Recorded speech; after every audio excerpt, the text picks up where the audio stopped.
Hi everyone, Gerard from Missio Scotland here once again. This edition of the We Are Mission podcast is one that's very special to me, but also somewhat unconventional, because it's an interview I conducted a while back with the late Father Terry Donnelly of the Spiritan Fathers. During the course of our conversation, we spoke about growing up in Barrhead, his family and faith life, his decision to take up his vocation, his time spent on mission in Sierra Leone, and his lifetime of priestly service. So I hope you all enjoy listening to this edition of We Are Mission, which acts as a small tribute to the life and service of a good man and a good priest, Father Terry Donnelly.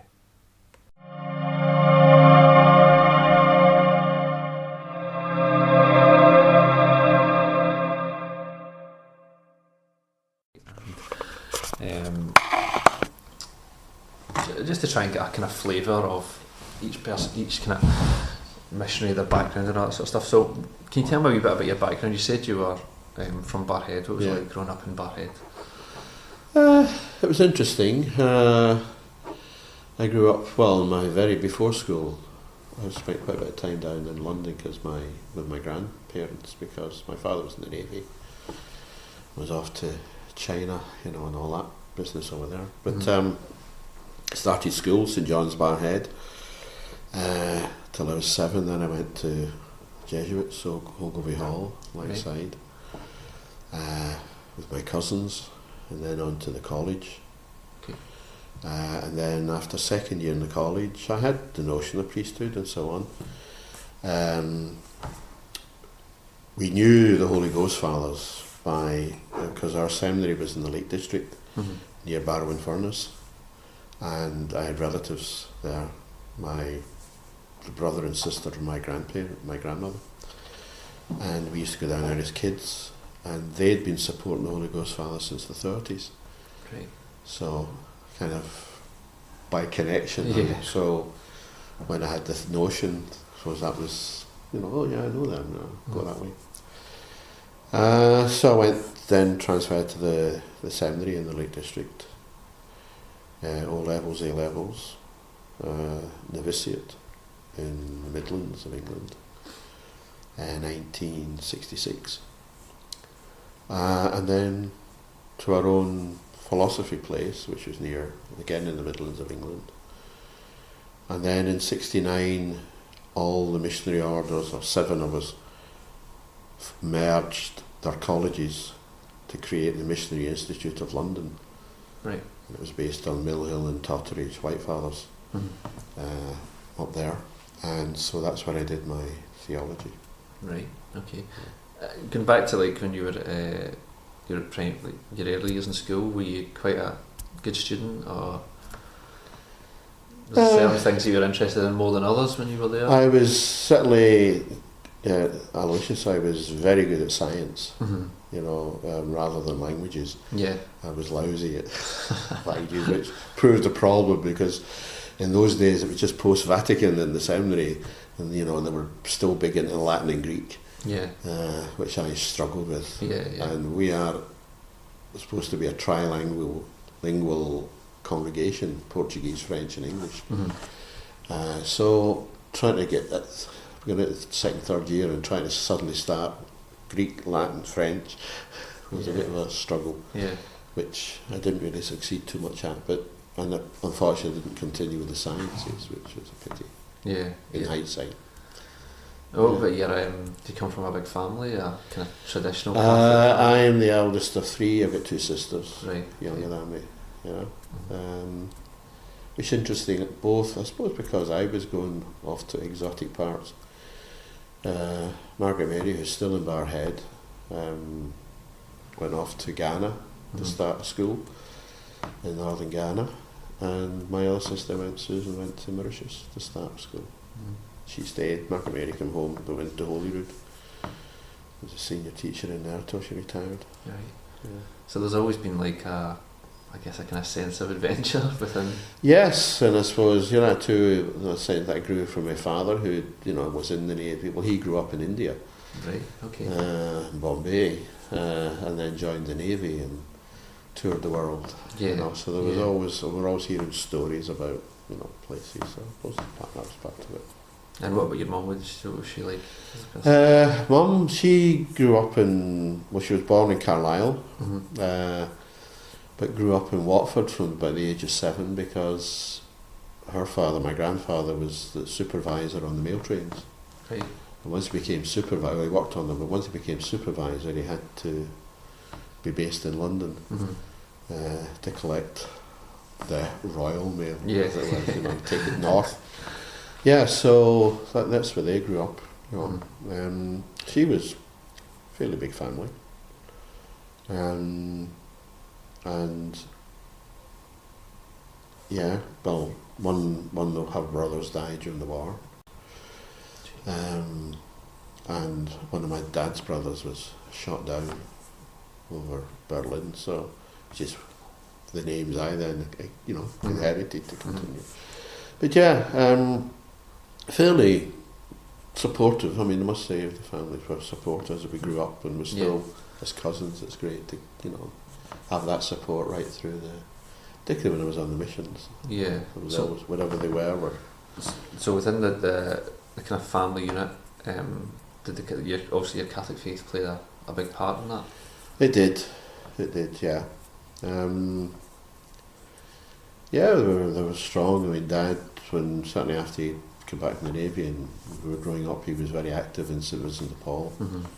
He left the Navy, became a probation officer in Glasgow, a senior probation officer in some interesting areas, the Gorbals, Brigton, then Easterhouse, when that developed, and in fact, when I was studying theology, and he was then the training officer in Glasgow, and he said to me one time, I was home for the summer, and he said, do you good to do this training course, because all, probation, social work, the priestly pastoral work, all the summer. Yeah. So I went every summer, I did the training and then worked during the summer as probation officer, which has stood me in good stead over the years, the experience. So yeah, but they were active in the church in many ways, right through their lives. What about yourself? Like, who or what was the kind of catalyst for you deciding to take up your vocation? Was there anyone that was a kind of major influence in that regard? Growing up in Barrhead, we had the great old man Canon Troy back in the 50s, and he was a lovely character, and he was always, I say nearly every day, he was down the road at the school at playtime, and if we were across the road was the park, and we'd play our football against other wee schools or between classes, and he'd always be there supporting you, Yeah. And he was a holy man. He was a really good pastoral man, and I suppose that set an example. And there was a couple of others. Benny O'Keefe, he's down in Guruk now in the home. But Benny was another very big example when I was in the Cubs and the Scouts. So yeah, and you thought, well, I want to be like these guys. Yeah. What surprises did following your vocation bring? Surprises? That was Stacey's, actually. That was her question.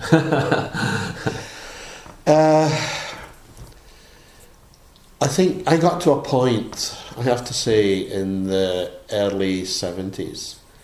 Okay, there was all the changes in the church, and that also impacted on everything. For example, in my 2 years of philosophy, I went through 6 directors, who were struggling, I suppose, in their own minds with the changes in the church. Yeah. Some saw it, well, they didn't really want to be there. They probably heard the term in the old days of a mother's vocation. And there was certainly 1 or 2 of those who had gone through into the priesthood, carried on. They didn't really want to because, Mum.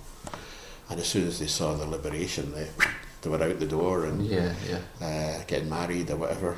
So it was a troubling time. And then there was, even back then, there was a sort of you could sense it in some who were trying to build the wall up and stop the changes, and push back.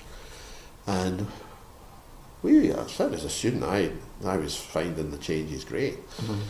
The more pastoral, the more sort of fitting in. It wasn't, language and all the rest. And I actually came to a point when I thought, no, this is not for me. The church I was seeing in this country was not the church I wanted to be part of. Mm-hmm. And we'd started a programme of sending students to the missions for 2 years before final vows and so on. So I was the first from this province, and I went to Sierra Leone and discovered it was a church I wanted to be part of, as an institution. And came back ready to finish the studies and focusing on that. Last year I remember we did a lot of development studies, linguistic studies, pastoral practical studies, and been happy ever since. Yeah. Been dull moments, there been problem moments, but That's the same, I think. That's the same with anything, Oh, yeah. So what does the term vocation mean to you in a broader sense? It's feeling called to do something, feeling not just to do a job, whether it's a carpenter or builder or whatever, a teacher. Yes, you can just go and do that. Even a priest, he can just turn up and say his mass and do his business. But feeling that you want to do it and do the best you can, and to do it for others. Yeah. I think that's my idea of vocation, feeling that you want to contribute something to the community in whatever skills and gifts that you have. Perfect. So you've maybe kind of answered this a wee bit because of the family connections, but what made you choose, the Spiritans? Well, as I say, there's the long history going back to the 30s, yeah. But was there anything maybe that's specific to them or stories that you'd heard that kind of... Well, I suppose there was, you heard, meeting some of the priests, I say, when we went down in the summer, we'd go over there maybe, because Uncle John used to go in and do the gardens, cut the lawn and whatever, when I'd be 10, 11, there'd be, maybe going with them 9, 10, 11. And they'd be telling you stories, and I'm sure they were exaggerated, because I've done that too myself. But it sounded, but the challenge too, the difference, and feeling you made a difference. Is there a saint or scripture passage that defines or inspires your vocation? Again, that was a Stacey question.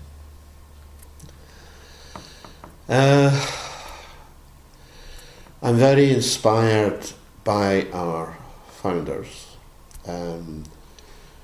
Our original founder, Pollard de Place, young man, 23, youngest founder in the church. He was only a student himself, first year student in the seminary. He found his own order. Jeez. Mainly because he wasn't very happy with what he was getting taught in the seminary. There was various other reasons. They were all upper class and looking for luxury and comfort in the church. Yeah. He felt that he was guided by Louis de Montfort, who founded the Montfort Fathers. He was his spiritual director. And so he founded a seminary, and 150 years after the Council of Trent, which had decreed that study should go from 3 years to 6 years, but nobody changed yet. And he was the first really to start the 6-year training and bring in poor people. Yeah. So there was no fees in his seminary, whereas there was fees in the others. Okay, yeah. And the standards he set, he died when he was 30. He was only a priest for 1 year before he died. But the dream didn't die. Yeah. And such was the pride and the quality that the guys, took on all sorts of difficult jobs. He was succeeded after the French Revolution, the rebuilding, by Francis Lieberman, who had been a Jewish rabbi. Yeah, so it brought a whole different outlook to, and in fact, interesting, Lieberman was writing his rules and guidelines for mission in the 1840s. But it's almost word for word Vatican II's document on mission. Oh, right. Right. Because he, don't go and tell people God loves them, particularly ex-slaves, which we started with in Sierra Leone. go and show them God's love, live among them, work with them, and that's how we got involved in development, education, whatever. And throughout Africa, and certainly throughout Caribbean, for example, most of the education schools were ours. Top quality schools. So those, and then particularly I have a great regard for Blessed Jacques Laval, who was first recruit of Lieberman and went to Mauritius and worked among the slaves. And he was a doctor and a priest. And he's the patron saint of Mauritius now. Right. And I say I was there over Christmas. I've been there quite a few times. And I've been helping with the cause, investigating the stuff for him. But you go to his tomb in the middle of Port Louis, the capital. Hindus, Muslims, as well as Christians. There's hundreds every day coming to Laval because he treated everyone. And you again think back in the 1840s, 1850s, he went to work among the freed slaves. They were just abandoned, about 100,000 of them. Yeah. And he used his medical skill to train them. I suppose we call them paramedics today. He trained others as teachers, catechists.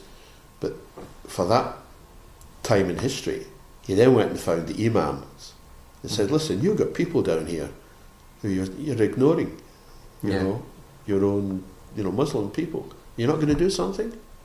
No. So he got them involved, in an ecumenical operation. Went to the Hindu, spiritual leaders and got them roped in. You've got to do something for your people. Yeah. So he's the great unifier of society. Yeah. And it's that kind of thing that, that really does inspire me. Yeah. I'm going to look them up and Google after this. Laval's a character. Yeah. Where do you personally draw strength from in terms of your own work? I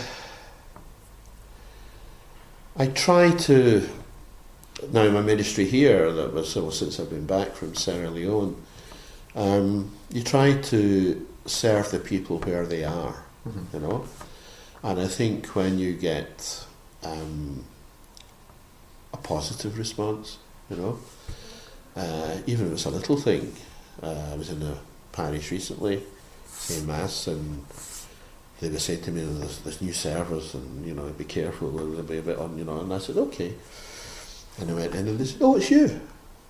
And they said, how do you know him? He says, well, he came to our school and said Mass in the school, and it was fun. Yeah. Yeah. And they said, you do things different. I said, yeah, I do, but we'll remember. And then that was it. The adults said, oh, all right.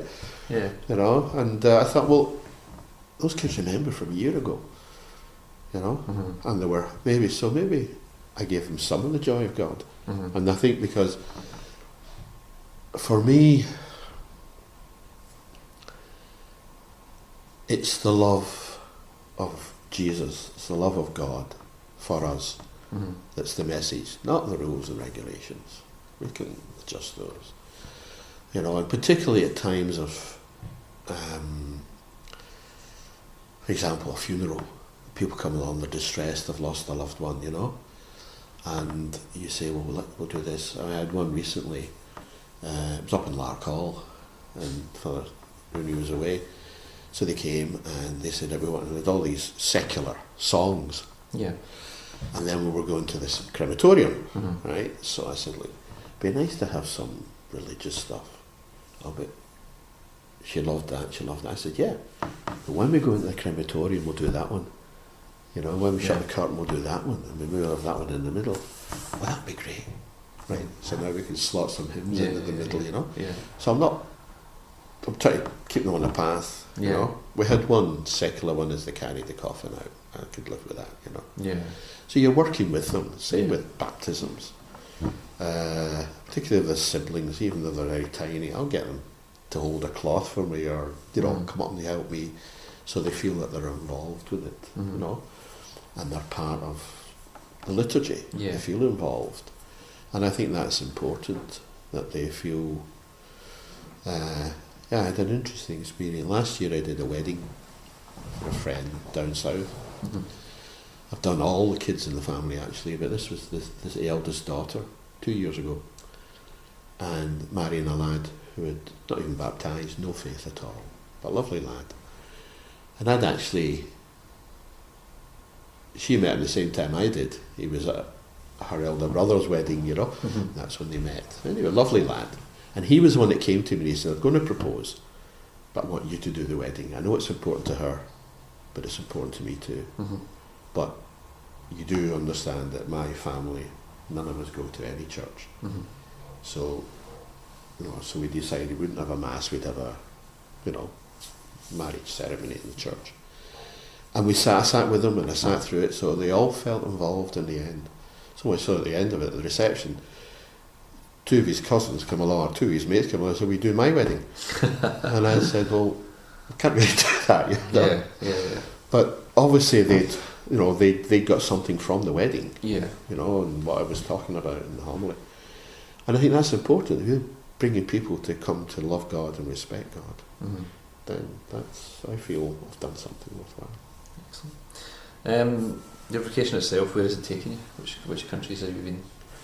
Well, for 23 years I worked in Sierra Leone, West Africa, from 72 to 94, end of 94.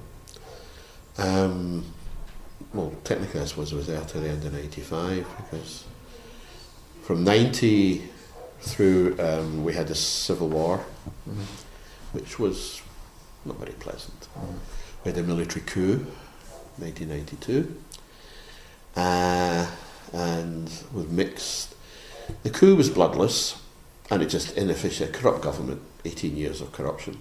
There had been a referendum on democracy, but then they said, we can't do it because there's a war on. When the war's ended, then we can have elections, So they meant that they could stay in power, but they were just not even giving the army money. I remember one soldier saying to me he was offered a two-week patrol with 14 bullets.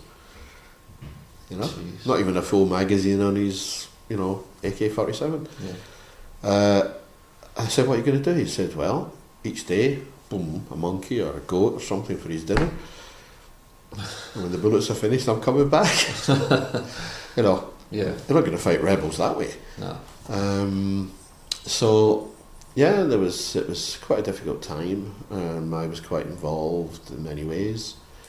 After they'd arrested all the politicians, there was a commission of inquiry into corruption, and which I was appointed to, which ended up with me having assassination attempts and which is why my bosses here wouldn't let me go back after my break, because they thought it might still be the situation, but there we are. I could have gone back and it would have been okay. So then I worked in London. I was in charge of fundraising for the province, but we have a project in London called Kairos Community Trust, which is for drug addicts and alcoholics. Quite a successful program. So I went in there 1989 as finance manager. There was all the fears about the changeover, about the millennium thing, so I was there for 5-6 years, and then we handed over to lay staff, but it's still a very successful in fact, for me the big success of that program is that a good number of the staff today are former addicts or alcoholics. Wow. And to see them now sharing their, the gifts and the skills and their experiences that help other lives. So then after that, I was caring for our elderly for a number of years, and I've always been involved over 10, no, even more I suppose, up till I came up here, so 18 years. With come from the Missionary Societies of England and Wales, And for the last 5 years I was vice president and then president, which meant I worked with I was on the board of CAFOD and Missio Scotland. So when did you come back up to Scotland? October 17. October 17, so relatively Yeah. relatively recently. When you first went to Sierra Leone, how were you kind of received? How were you? Very well, actually. I didn't know a lot about the place. I'd looked up a bit, but didn't have all the Googles and things in those days, Yeah. But I'd looked up what I could. I had a bit of information from my father because he was based there for 2 years during the war. In the Navy and in and out. So I had a little bit of knowledge. I arrived out, there had been British province men there, but they'd left in 68, right? They were elderly and they'd come home. So in 72 I was the first Brit to go back in, it was all Irish. And but I was well received. There was an elderly Sierra Leonean Spiritan who had done a year sabbatical with us in London, so, and he was there in the cathedral when I got there. So it was a friendly face. Yeah. Then I was shipped up, I flew up the next day to the the diamond mines, because I was appointed to a secondary school up there. Well received, 3 other Irish colleagues, and straight into the work. And basically they said, well, what do you feel you can do? What do you feel comfortable doing? And we want you to take charge of the boarding home. What subjects do you feel comfortable to teach and so on. So that was good. Very supportive. And I remember, I think the second day, old Joe, so you get into the car and we've been driving around and into villages and introduced who I was and so on and so forth. So you got familiar with the people, Yeah. I remember going to see the chief, and he was a fascinating old guy. He'd actually been a university professor, right. And he got elected the tribal chief. And so he was knowledgeable. He was a history professor, so he was knowledgeable of the history of the tribe and the people. And quite often I go down to him, Yeah. and I get filled in with all the cultural, and ease me through. And his daughter was on the staff, so that was, and I'd say, why do we do this? Go down and see my dad, So it stopped you tripping over things. Yeah. Yeah. So it was I was more than willing to go back. Certainly when I was asked by Generalate, because you get asked where would you like to go after ordination. Yeah. I said, back to Sierra Leone. Yeah. Oh, excellent. What was your overall first impressions of life on the missions? Different, I can still remember my first impression getting off the plane, 6 o'clock in the morning, British Caledonian, stepping out of that plane onto the tarmac and the heat hitting me at 6 in the morning. I thought, I won't stand this. I think it was the 2nd of September. And then driving, you have a very wide river. So having crossed over to the capital, driving into town would be about 8:30 in the morning by this time. The stench. And I thought, I'm not going to stand this. Rotten fruit, because we're through the market area, and all the rotten fruit from the day before, and all the smell and all that. I said, no, it's not for me. But then 2 years later, coming out to fly home, I said, it smells lovely. You'd adjusted to it, and it's very cool today. Yeah. So I say that they're a very Sierra Leoneans. They're not an aggressive people. Very welcoming. And yeah, we were made, I think that helped, to acclimatise and settle in, because so very positive. I mean, they were courteous at the airport,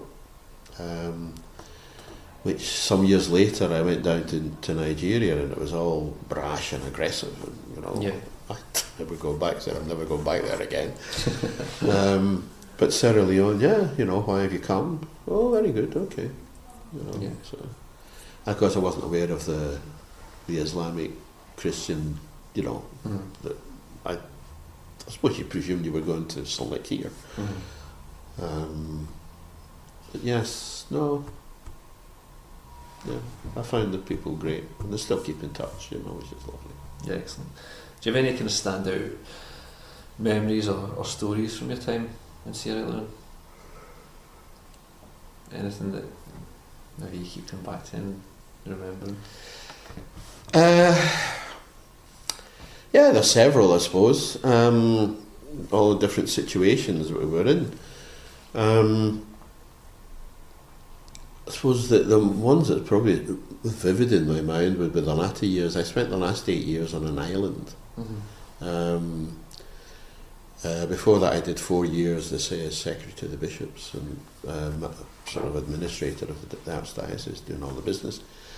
And it was interesting, I know one or two colleagues didn't want that job because it was a desk job, it wasn't a pastoral job as such, except at weekends. But I felt that when I was up country and something went wrong and you needed a spare wheel for your car or a tyre or whatever, getting it was a major obstacle. Yeah. You had to get down to Freetown to 100 and 300 miles, by some sort of transport. So I saw, we put in radios in all the missions, two-way radios, and I saw my role as keeping them operational, right? So I built up a rapport with all the businesses that we linked with, the garages, the various cars we had, the sort of building suppliers, the spare parts, the Halfords of Sierra Leone, if you like, and the B&Q of Sierra Leone. Both happened to be Catholic, Lebanese. So, you worked on them so you could get discounts and credits, so that the guys all could just radio in the morning, say, I've got a problem, spare part for the car.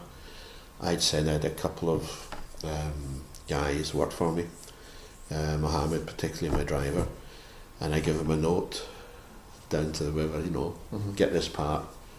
Now they go down the bus station, the bus going to wherever, say to Jerryhun, and get the driver to deliver it to the mission when he gets into town. And it worked.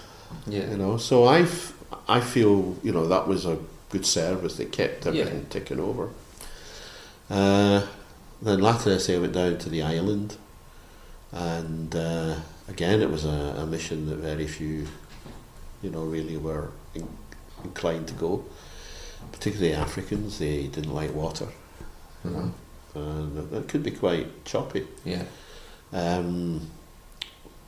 Particularly at certain times of the year, March and October, very wild. Because actually there was the slave camp of John Newton, the guy who wrote Amazing Grace. Oh, right.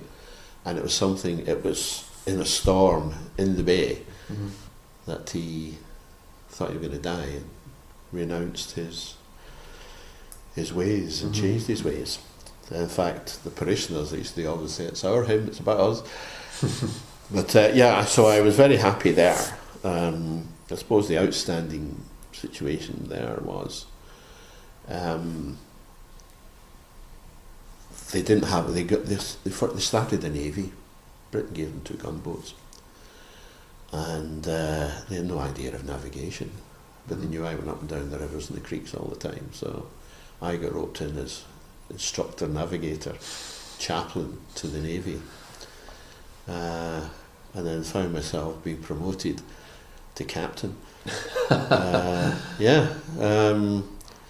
Which was interesting. It was interesting during the war, situations you were called into. and quite a few incidents in that, and then I say I was appointed to investigate the corruption, which I had 4 government ministers and they didn't want to be investigated. So that's what I was going to say. Was there any kind of like serious danger doing stuff like that? Obviously being the captain of a ship, I'd imagine there would be. Yeah, there was. Yeah, I remember one day they let me know the night before we want to go out for training, and they came to me one day and said, we're going out tomorrow. I said, okay, I'm free tomorrow after Mass. So I had a 7 o'clock Mass, and then had my breakfast, went down, and they were loading this thing up with ammunition, out the stores. Yeah. So I said, what are you doing, lads? Oh, we're going hunting rebels. I said, oh, I thought we were going to a training exercise. No, we're going hunting rebels. Ah, said I, I'm a man of peace. Don't worry, Father. You drive, we shoot. No problem. So I took them down the river. And the other thing was, yes, I took them down the river, and about 2 miles from where they knew the rebels were, there was a village with some Catholics in it. So I said, drop me off here and I'll see the people. You can manage the boat for a couple of miles. Yeah. So off they went, had their battle, came back. And they said, will it go back down again? I said, why? They said, well, quite a few people dead. Okay, they're all Catholics. So for a country where there's only 8% Catholics, why is only Catholics dying in this war? Yeah. So anyway, I went down and we buried the dead. I had on the way back, and I said, he says, well, we went to the Baptist, he wouldn't come down. We went to the Methodist, he wouldn't come down. We went to the Imam, he wouldn't come down. Went to the Anglican, he wouldn't come down. He said, we came to you, you said you'd come down, so we decided to keep you happy.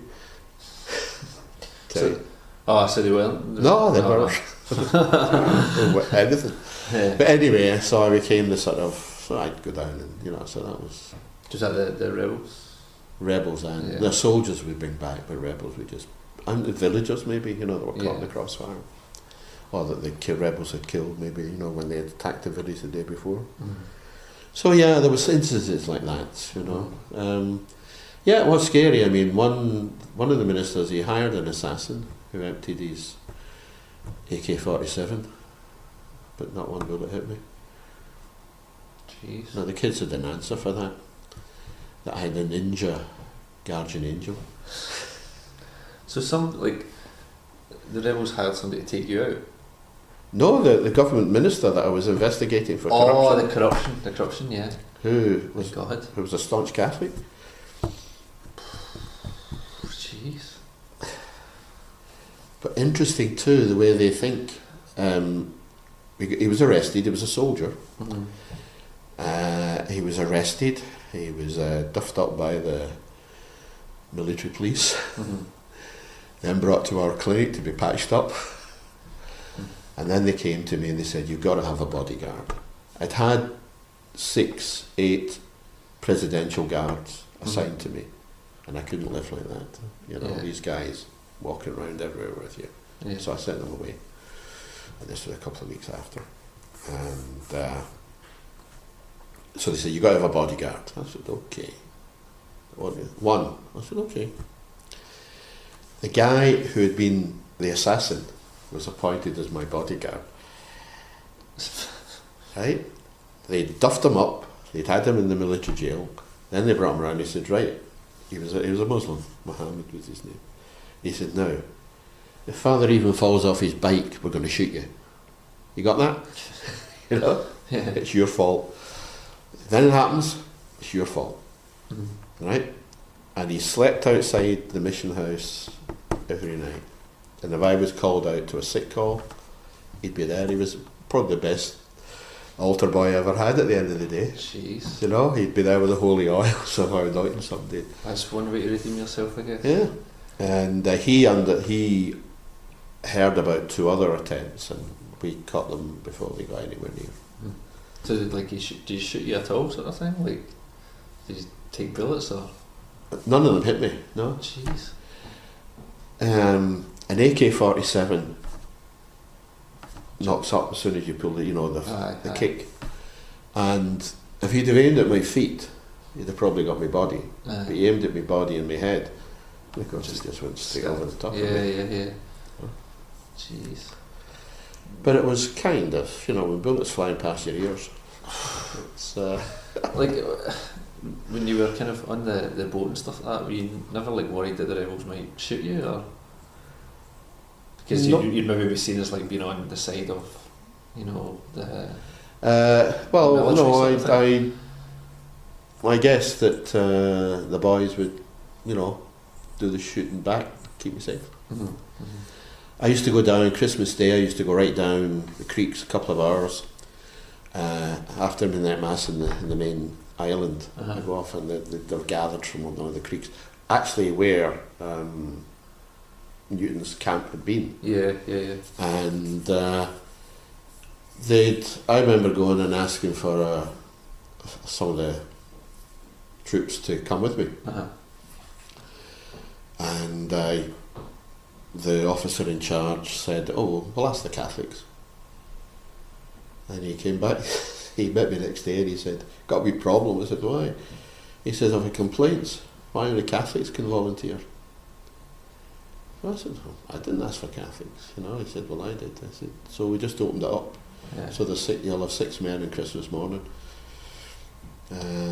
fully armed, and they were Muslims. And, they saw it as an honour to keep me safe."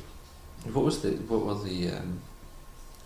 the rebels wanting in terms of the conflict? It was a very confused situation. There was the Liberian Civil War from 80 to 90, and there was genocide and all the rest of it, and that was a mess. And it was really they're coming over to try and get diamonds to fund their various factions. Right, okay. And then out of that, and then clashes with the Sierra Leone army. And then, I say, there was this one-party state, although we'd had the referendum in 88, 89, for multi-party democracy to return. And so there was, although the war then interfered with that. But anyway, this Sanko and his crowd, and basically it was power and diamonds and so on. And we managed to negotiate, and the church was very involved in this, a ceasefire. And there would be elections, and the way we do the elections is the various parties would put their, including the rebels, would put their name up, and they'd have a list of candidates, and people would just vote for whatever party they wanted, right? Yeah. So, for example, if you voted Labour, and Labour got 20% of the vote, they could have 20% of the seats. Right. Then they'd nominate, how many people. Yeah. And we managed to convince the rebels that, if you really are fighting for the will of the people, they'll all vote for you. Yeah. And you get all the seats. They got none. So they came back with a vengeance. And when they go into a village, they say, "Did you vote? What hand did you use to vote?" They chop the hands off. They'll not do it again. Yeah. And then they started getting the kids to chop the parents' hands off. It all got very horrible. Oh, because they didn't vote for them? Aye. Yeah. And then there was the child soldiers, and in fact I was involved with that, rehabilitating them at the end. That was, quite a big job. And so it got quite messy until finally they did have those elections. They brought in the people who got in, and then the rebels attacked Freetown, so the government legged it. The military came back in, because the military had taken over in 92. The vice president was only 23-year-old, a sergeant. He was an idiot, he was a bully. and caused a lot of embarrassment. So then he was deposed. Yeah. I was called in to organise that, or be part of that. But anyway, we got rid of him, and my assistant on my investigation team, who was a naval lieutenant, became vice president. And then he's now president today. He was military president. He handed over to the civilian government. Then when the rebels attacked and the civilian government ran away, he came back in again. And that's when the British Army then came in and helped him to restore order, and then he brought the government back again, back into his ministry. And just last year he was elected as a civilian president. Oh. So, friends in high places. Oh yes.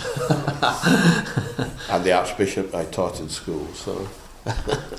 Well, I guess for me, if that was me in that situation as a normie, I'd be like, get me out of here.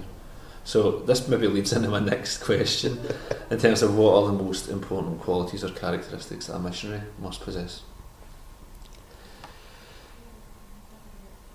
I think you've got to have an open mind to the situation you go into, and sort of learn from that situation. I always say to the guys now coming from Africa to here, if, for example, the ones working around the Manchester North West area, read the local paper, find out, even though you might want to support a big Premier League team, as a lot of the Africans do, the Chelsea, Man United, discover who the local team is. Like when I was based in London, South, there was Charlton football ground was just behind us, and of course your local kids coming in, your servers, even the adults, if they had a bad game on a Saturday, they're not very happy when they come into the evening mass. So you've got to be aware of that, and say, I'm sorry for your team lost. So at least, even though you're a sport, be aware of what's going on. Yeah. Local papers, local news. Have an empathy for the local situation that you're coming into. I used to say to them, I was down there, watch Coronation Street. I wouldn't watch it myself, but to get the accent. So things like that. And I remember going into, I remember having very good advice from one of the old priests when I went to Sierra Leone. For the first year, keep your eyes, your ears, and your bowels open, and your mouth shut. And don't criticise or challenge. Ask, but don't, And it was interesting culturally in Sierra Leone. You go into a place, a new mission, and for the first year you get no cooperation. They'd be polite, they'd listen to you and work with you, but they'd be sizing you up. For the first year. And then they come and they say, right, we realise you're here for us and not for your own advantage. Right, okay. Now, what do you want to do? So they're very perceptive. I think basically you could, get away with murder. Not quite, but I went into the island, and sadly the priest, who was a native priest, we'd handed the parish over to the diocese, and he'd put a priest in there who lasted only less than 9 months. His morals were off the chart. He'd sold most of the property in the mission house, and I went into a bare property and all the rest of it. And they'd actually gone to the Archbishop and said, we don't want a black man in this place ever again. Send the missionaries back to us. So I inherited this, and I could see they really were, having seen what he was up to, they were, what's this guy going to be like? Yeah. And it was a bit of a struggle. And then after about 9 months, a big delegation came, the elders. They all sat down and they said, we've decided we like you. I said, oh, thank you. Now, what needs to be done? And after that, it was plain sailing. You suggested something and say, right, we'll be there. Yeah. And they took over. And I think whether you're coming here or even moving around, I've moved up, 18 months ago from London to here, you know, and basically I've, you know, same thing, just get reabsorbed into the community, into the society, don't be making waves. Now I'm ready to make a few waves, you know, because I'm set, plus people have got used to me being around and I can do that. What are the positives and negatives about being a missionary? Positives, sharing the good news, making a difference, making, you know, when you do, we say when I went out, it was all missionary priests. Now nearly all the priests in the country are local. There was 3 dioceses, now there are 4, all with native bishops, archbishop. Say 2 of them I taught in school, several of them, because they all as students had to come and spend a year, so I was involved in it. So seeing that and seeing how the church is growing, the positiveness, not with the positives, and going back, and I've been back once, and it was, you know, quite uplifting, to say the least. Negatives, I suppose, you know, certainly in those days there was the deprivation, things you grew up being used to, you know, just going down the road to the shops and buying a variety of goods, running water, electricity, all of that was on tap. Shortages, there's constant fuel shortages. So yeah, I mean, somebody said to me the other day, would you love to go back? And I said, yeah, I would, but then I wouldn't. You know, I'm in my 70s now. I don't know, I want to put up with those sort of deprivations, difficulties. So health-wise, you need access to, you know, medication and stuff. So those would be the downsides of it. And so was, okay, nowadays you've got mobile phones and that and access. Those days it was mail. You know, and it could take a week, it could take fortnights. You know, so somebody had given me a subscription to the Catholic Observer, you know, Scottish Catholic, but it was about 3 weeks old when it arrived. You know, or even a month by the time it got to me. So that sort of thing, you know, keeping in touch with the world. What does the term mission mean to you? Term mission? I suppose it's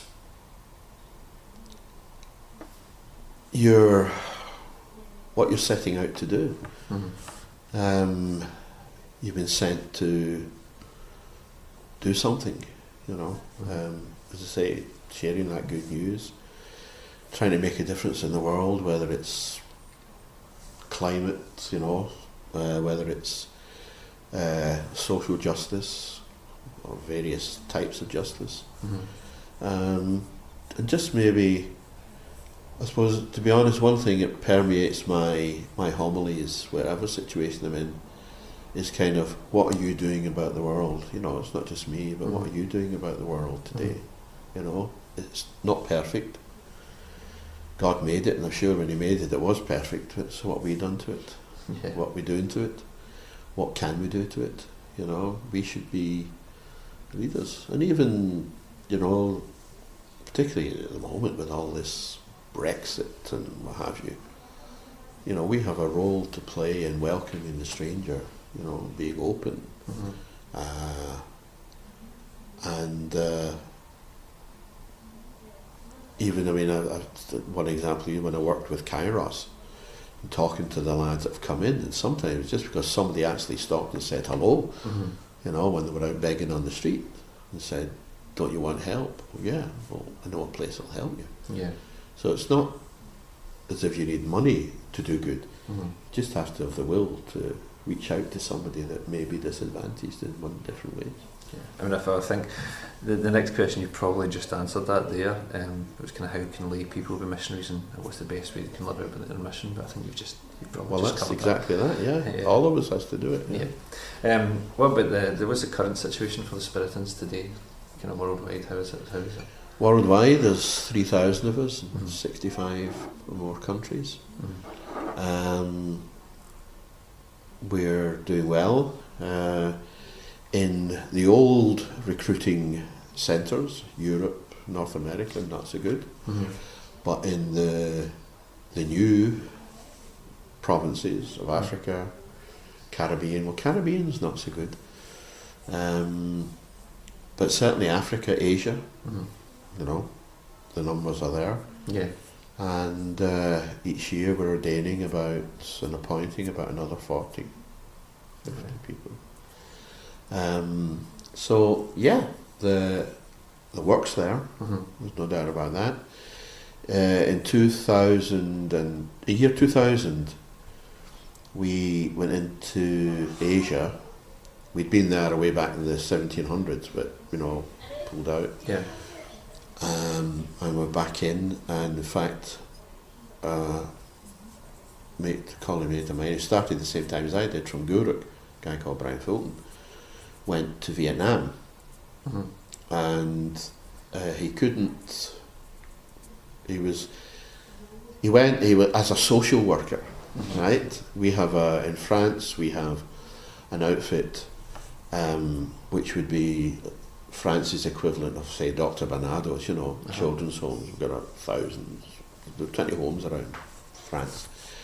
And he went as a member of that team, because we were asked to maybe see if we could help with the care of lepers and leper children. So he lived in a workers' hostel. He ate, from the street side, as they did. He learned the language over the 5-6 years he was there. His big thing was to go for a 10-mile run every day. And one day he went out, sadly, in a heart attack and died. Jeez. And one way would say, well, he achieved nothing, But when one of the superiors went out, the government called him in and said he was a real working class man of the working people. If you've got more like him, you can come and work in our country. Right. So 3 went in, and since then we now have 50 seminarians. Right, jeez. Because of the example that he said. Yeah, and they all talk about Brian. Some knew him personally, having met him when they were at college, at school. Others heard of him, Yeah. So, although he never baptised or converted a single soul, Yeah. there's now, and it's growing. It's growing remarkably. Fantastic. So, yeah, things are looking rosy. Our province here was dying. I think natives of Britain were 20 now. When I joined, we were 90. But the province is 60 plus, from Nigeria, Uganda, Tanzania, Vietnam. We've got one of those students that's with us at the moment. So it's been bolstered by... Yeah, and so and I mean, there was the days when there was just 4 guys in Carfin. Now there are actually 14 attached to Scotland. Yeah. There's 2 in Paisley, 2 in Galloway, the parish in St Bernadette's. There's one up in St Andrews Airdrie, Caldercrooks. Us in the house, and then one is actually working in Newcastle. Right. That is attached to this community. So yeah, Brilliant. Looking healthy.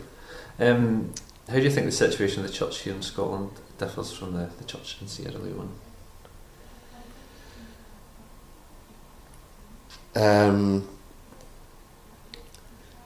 Probably the biggest difference is the way liturgy is.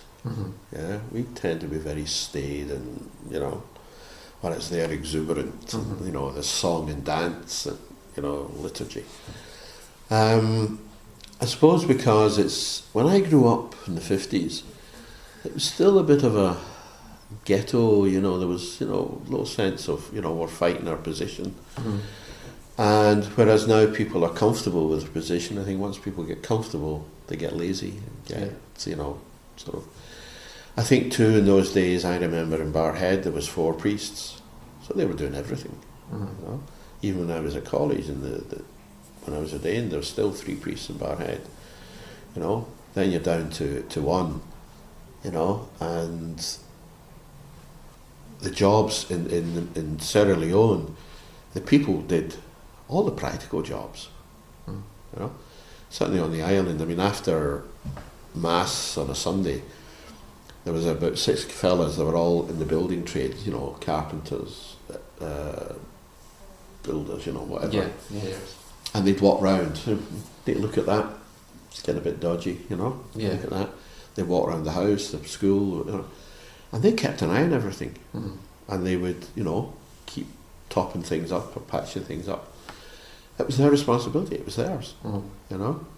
I had a boat when I arrived. We'd got this boat as a gift from Diocese of Cologne, and people there said, "Oh, Father's rich, he's got a boat." I said, "No, it's not my boat, it's your boat." And some months later, I remember somebody wanted to borrow the boat, and they said to me, and I said, "Yeah, no problem." And they came back and they said, "You need to go down and talk to those kids. They're all messing about in the boat. They won't give it to us." So I went down. It was all primary school kids. And I said, "What's the problem?" "They're trying to steal our boat."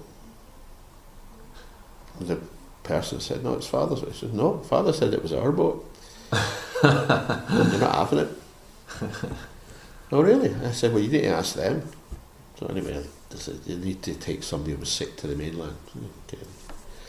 But later in the war, the Navy wanted to take it one day. And again, they spoke to me and I said, "You better ask the kids." And I went down, the kids were actually throwing stones at the soldiers, you know, and sticks. And the sergeant said, "You know, tell those kids to get off that boat." And I said, "No." And the kids said, "No, it's our boat. Father said it was our boat." I said, "So you need to ask them, can you borrow the boat?" And he said, "I'm not asking kids." I said, "Well, you won't be getting the boat." End of story. But that boat they couldn't start the engine, it was too heavy for them, you know. Yeah. But it was kept clean, it was cared for. They could paddle it out into the bay and go fishing or whatever. Yeah. And they would come when I went off on trek for a few days, and they'll pile in, you know. And particularly if they say, what village? I tell the people where I was going.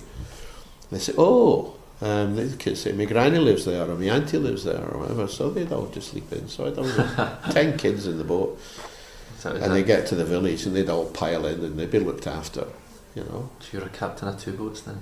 Yes. Yeah. But yes, so that, you know, things like that, they took responsibility. Yeah. Which I think we've got to relearn here. We've not got a shortage of priests here. We've just got priests maybe doing what they shouldn't be doing, you know. But no, they can't do the pastoral because they're that busy on the administration or all the other stuff. Okay. And finally, why is it important for people to support the work of Missio Scotland and its partners in the Pontifical Mission Societies? I think it all goes back to the gospel. Go out and share the good news with the world, and we do that in a practical way. I mean, it's not no point to say, and Lieberman said this back in the 1840s, 50s, there's no point in going and telling people God loves them if they're starving or suffering and, you know, poor health and all the rest of it. But if you can go and show that love of God in a practical way, care for them, bring education so they can develop themselves, bring better health, access to health, teach others so that they can then support themselves, then I think, and we work through the agencies that we have in the Catholic Church, through Caritas, which of course, you know, like SCIAF and all these others are part of, and it does tremendous work. And while that development is not just within the church, I think Missio is more to do the church side of the development. And it's often very easy in the missions to... You get money to build a school, you get money to build a hospital, you get money to do this and that and the next to it. But it's not so easy sometimes to get money for the purely pastoral, you know. And that's where I think we need people like Missio, not just to do the social, but also to support the pastoral. You know, maybe starting up a new mission, you know, and you need pastoral books and so on and so forth. So I think that we've got to make sure that's covered as well. Yeah. Perfect.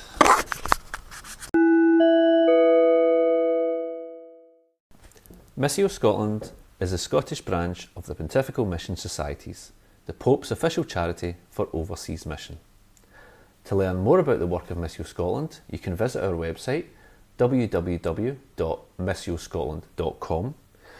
You can like us on Facebook, www.facebook.com/Missio Scotland. You can also follow us on Twitter, Missio_Scotland, and on Instagram, Missio Scotland. If you would like to donate to Missio Scotland, visit www.missioscotland.com/donate. You can also call us on 01236 449 774 or send donations to Missio Scotland, 4 Laird Street, Coatbridge, ML5 3LJ. Please keep us in your prayers. Thank you and God bless.